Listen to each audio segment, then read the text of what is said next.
The Nexus Arena had witnessed 10,000 battles across 3 centuries, and Kethvar had won them all. Standing 8 feet tall with chitinous armor that gleamed like polished obsidian, the Krillian warrior was a legend among the galaxy's combat sports. His 4 arms moved with mechanical precision, each wielding a different weapon with deadly expertise. The twin plasma blades in his upper hands could slice through starship hull plating, while his lower arms gripped a gravity hammer that could crush bone to powder, and a neural whip that paralyzed opponents with a single touch.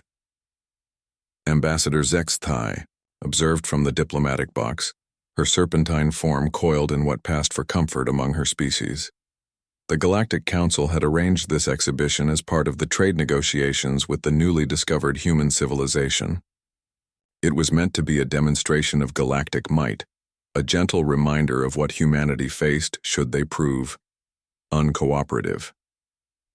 "Your champion is impressive," remarked Ambassador Chen Wei, the human representative.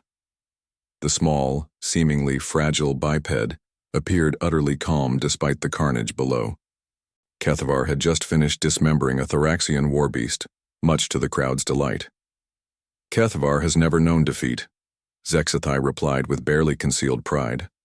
"Perhaps your species would care to demonstrate their prowess." Chen smiled, an expression that somehow made several nearby diplomats uncomfortable. "We'd be honored."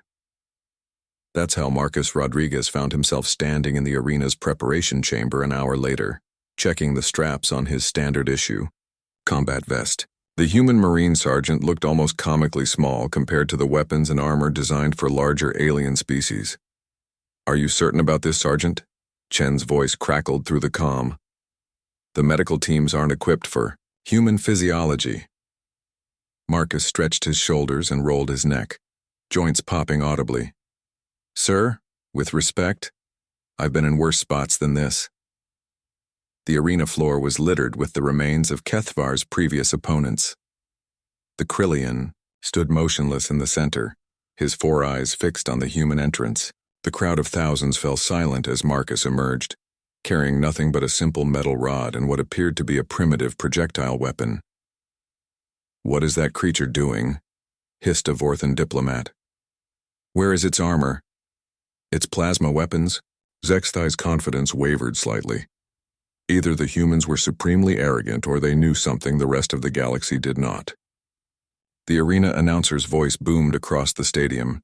"Challengers, prepare for combat." Kethvar raised all 4 weapons, plasma blades igniting with deadly blue light. His gravity hammer hummed with barely contained force. The crowd roared, in anticipation of another swift victory. Marcus simply stood there, studying his opponent with clinical interest. "Begin!" Kethvar lunged forward with impossible speed for something his size, plasma blades cutting twin arcs through the air, where the human's head had been a microsecond before, but Marcus wasn't there anymore. He had dropped into a combat roll coming up behind the Krillian's right flank. The neural whip cracked toward him like striking lightning. Marcus twisted, the weapon missing by millimeters, and brought his metal rod up in a precise strike against Kethvar's wrist joint. The whip clattered away as the alien warrior spun, gravity hammer whistling through empty air. What followed wasn't the brutal slugfest the crowd expected. It was a lesson in applied physics and biological warfare. Every species in the galaxy had evolved in environments with consistent gravitational fields, atmospheric pressure, and temperature ranges. Their combat techniques reflected this stability. But humans had evolved on a world of constant change.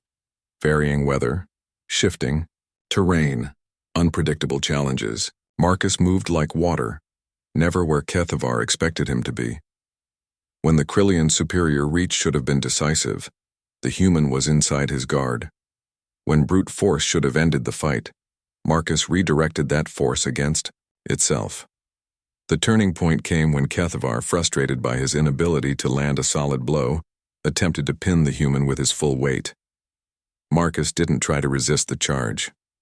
Instead, he fell backward, planted his feet against the alien's torso, and used Kethvar's own momentum to launch him across the arena floor. The champion crashed into the barrier wall with a sound like breaking stone. But it was what happened next that truly stunned the watching galaxy. Kethvar, injured and disoriented, struggled to rise. The smart play would have been for Marcus to finish him quickly. Instead, the human stepped back and waited. "Why doesn't he attack?" whispered a hegemony observer. Marcus called out in the arena's booming acoustics. "You fought with honor. I won't take advantage of your injury. Get up, and we'll finish this properly." The concept was so alien that the translator system struggled with it. Mercy? In combat? The very idea was incomprehensible to species that had evolved under constant predation pressures. But Kethvar understood. The Krillian warrior pulled himself upright, mandibles clicking in what might have been respect. He retrieved a single plasma blade and stood ready. The final exchange lasted perhaps 10 seconds. Marcus feinted left, rolled right, and struck 3 precise pressure points along Kethvar's nervous system with his simple metal rod. The champion swayed once, then toppled forward like a felled tree. The arena fell completely silent. Marcus knelt beside his defeated opponent, checking for signs of permanent damage. Finding none, he stood and raised Kethvar's own plasma blade in salute to the crowd. "Ladies and gentlemen," he called out, his voice carrying clearly in the sudden quiet, "your champion fought with courage and skill. He deserves your respect, not your silence." The crowd erupted, not in the bloodthirsty roar they'd expected, but in something unprecedented. Genuine appreciation for both warriors. In the diplomatic box, Ambassador Zexathai stared at the scene below with growing understanding. The humans hadn't just won a fight. They had demonstrated something far more dangerous than superior combat skills. They had shown mercy, honor, and respect for their enemies. Chen Wei's smile was knowing. "Still think we need a reminder of what we face, Ambassador?" Zexthai's response was barely a whisper. "I think, Ambassador Chen, that perhaps it is we who have been reminded of something far more important." Below in the arena, Marcus was helping Kethvar to his feet, the 2 warriors supporting each other as they walked toward the medical station. The sight would be remembered across the galaxy for generations to come. The day humanity proved that true strength wasn't measured in weapons or armor, but in the character of those who wielded them. The arena's champion had indeed fallen that day, but in falling, he had risen to something greater, taught by a species that had learned long ago that the strongest warriors were those who knew when not to fight, and the greatest victories were those that turned enemies into allies. Humanity had passed their first test in the galactic community.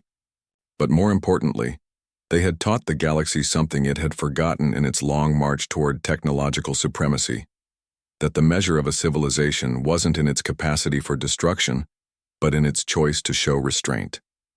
The Song age of human influence in galactic affairs had begun not with conquest, but with compassion.